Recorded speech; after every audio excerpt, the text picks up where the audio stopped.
Every day you are using one or more languages to communicate with people. So what about a language to communicate with a computer? Of course, you can have a basic communication and instruct it to start a web browser or open Facebook. But I believe that for most of us, this is not enough.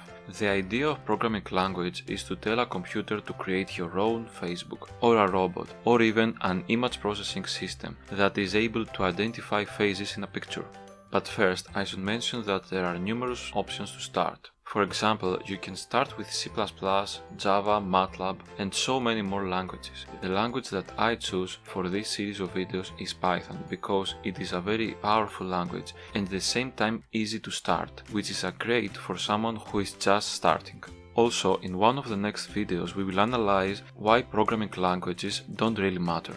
But for now, let's start to learn the basics. We all know from primary school the letter X that we are trying to find in every problem. Here in programming we have a variable. These variables are used to store information. For example, y is equal to 5. This means that the variable y has stored information and more specifically carries the number 5. We can also store other things like characters and words. For example, name is equal philosophy behind coding. This means that this variable has stored information in form of characters.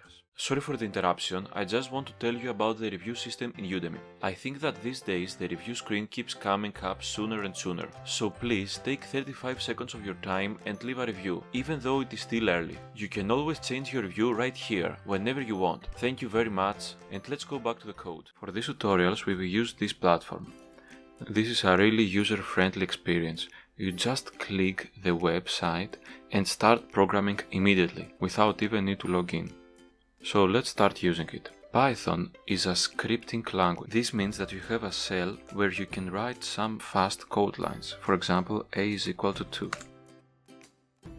And at the same time you have your code that you will build your whole program. We can try some of the things that we learned. For example, we will initialize a variable just by writing x equals 0, and a variable with characters just by writing x equal hello world.